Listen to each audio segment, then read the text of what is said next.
Begitu juga dalam mazhab Hanafi juga makruh juga. Imam ni dia sengaja baca tu nak sujud sengaja. Kalau kebetulan dia baca tak apa. Kalau sengaja dia cari kerana nak sujud, terutamanya dalam sembahyang hak baca qahar. Tu fil mukhafatah, dalam sembahyang hak baca qahar. Dan sembahyang jemaah pisah je baca ayat lagu tu. Sampai jadi orang yang sampai keluar masjid tak nampak tu selera habis. Sebab tu demo ni kata makruh tu dalam keadaan saat ni. Dalam sembahyang jemaah, sembahyang raya serupa juga, tak usah baca lah. Tak usah pisah baca lagu tu.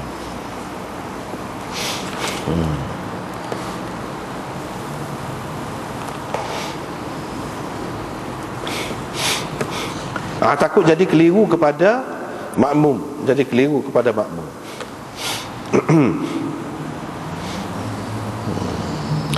Tapi kalau tidak keliru lah, takut tidak sabit keliru tu, mana tak apa nak baca.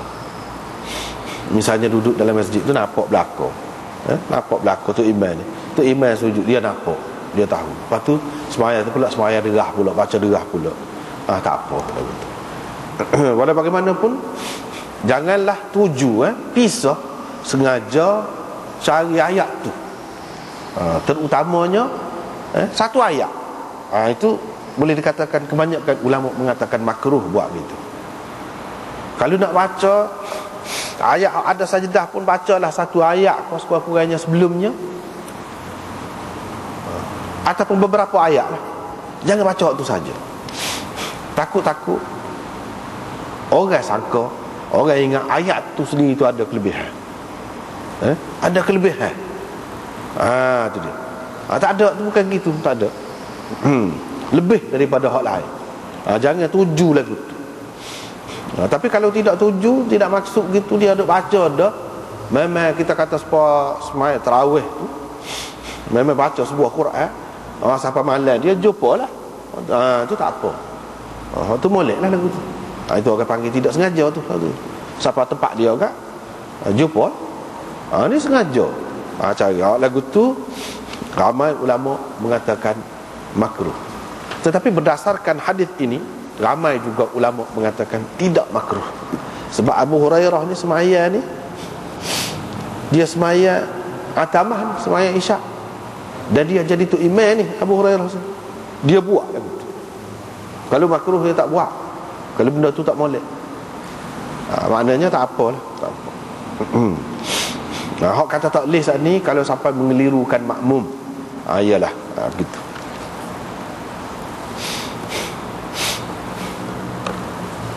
Ini bab sujud dalam surah Sad.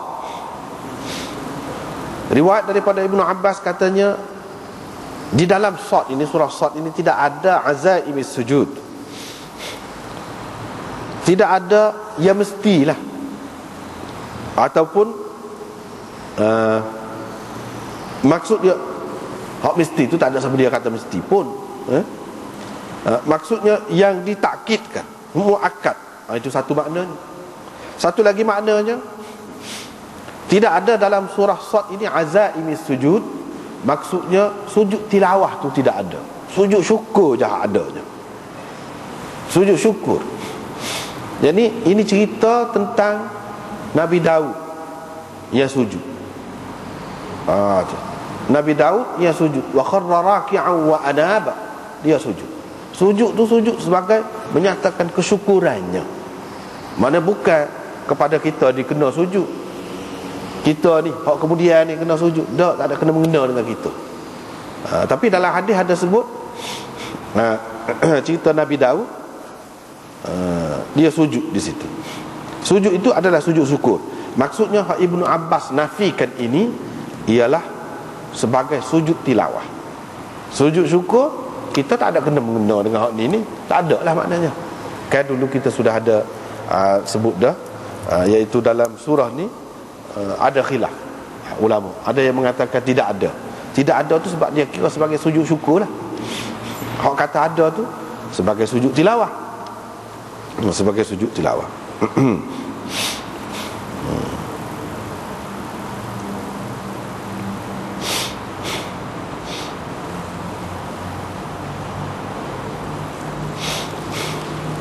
Dia kata saya tengok, bagaimanapun saya tengok Rasulullah sallallahu alaihi wasallam sujud.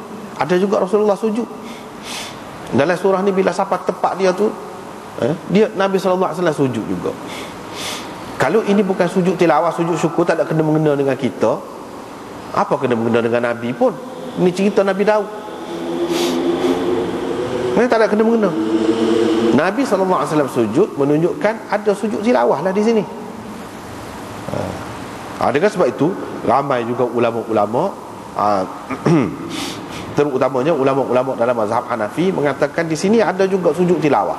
Sebab apa? Sebab Nabi sujud. Ibnu Abbas kata, dia sendiri kata Nabi sujud. Dia tengok Nabi sujud. Lepas tu hak tadi tu dia kata tak ada sujud tu. Itu boleh jadi ijtihad dia, pendapat dia. Hak mana lebih kuat? Hak lebih kuatnya hak dia tengok Nabi tu. Nabi buat sendiri, jelas dah lah. Kalau kita nak kata sujud syukur ni, khusus syukur ni berkenaan dengan orang hak asal tu. Apa kena guna dengan Nabi? Siapa sini dia sujud syukur? Ada apa peristiwa yang perlu dia syukur? Tak ada kena mengena. Dengan sebab itu mereka kata ini tidak lain sujud tilawah lah namanya. Jadi kalau kita kata tadi azaim sujud tu maksudnya tidak sujud tilawah tapi sujud syukur. Kalau kita kata gitulah maksud Ibnu Abbas, itu ijtihad dia, pendapat dia. Ataupun kalau kita kata laisa min azaim sujud, ini mana antara sujud yang ada suruhan yang lebih kuat lah berbanding dengan hak lain. Kalau kita kata gitu bermakna Ibnu Abbas kata ni sujud tilawah juga tapi tidak termasuk dalam azaim. Tidak termasuk dalam azaim. Supaya rasul-rasul itulah hak ni pun rasul juga, hak ni pun rasul juga. Tapi ulul azmi bukan semua rasul, ada beberapa yang tertentu. Hak ni pun sujud tilawah ni pun ada banyak juga. Banyaklah sujud tilawah. Tapi azaimis sujud, azaim, azmi itulah azaimis sujud. Hak tu bukan semua. Jadi hak dalam surah Sad ini tidak termasuk dalam hak tu. Walaupun sujud tilawah juga, tapi tidak termasuk dalam azaimis sujud. Kan lagu tu tidak bercanggahlah dengan hak dia riwayat. Dia kata dia tengok Rasulullah sujud. Sujud tu sujud tilawah juga, tapi tidak termasuk dalam azaimis sujud. Azaimis sujud hak mana? Sini dalam kitab ni pada sebut ulama berselisih pendapat, berbeza pendapat tentang azaimis sujud ni ada berapa. Hafiz Ibnu Hajar ada menukilkan daripada sekumpulan sahabat azaimis sujud ini ada 5. Sebab azmil umur tu apa ni ulul azmi, ulul azmi hak tu pun 5. Rasul Nabi 5. Hak ni pun 5, iaitu hak dalam surah A'raf dan subhanalladzi asra itulah Bani Israil. Surah Bani Israil orang panggil juga, surah Isra orang panggil juga, surah Subhana. Hak dalam Subhana dan 3 hak dalam Mufassal. 3 hak dalam Mufassal tu termasuklah hak sanilah idzan syaqqat, idza samaa'un syaqqat sani, dan Iqra sani, itu termasuk. Wa qila ghairu dzalik. Tapi ada juga pendapat lain yang kata bukan hak ni, hak lain. Itu khilaf lah.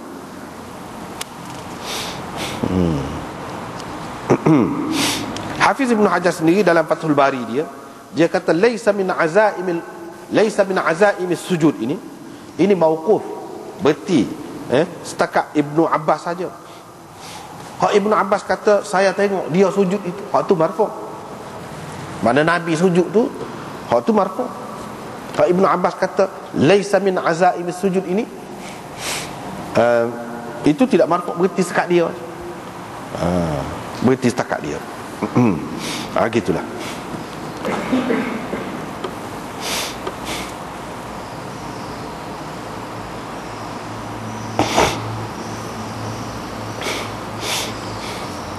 Dan Ibnu Abbas sendiri dalam riwayat yang lain ada disebutkan, orang tanya dia, lagu mana dengan sujud dalam Sad ni? Dia kata ulaika alladzina hadallah fabihudahum muqtadih. Dia baca ayat tu.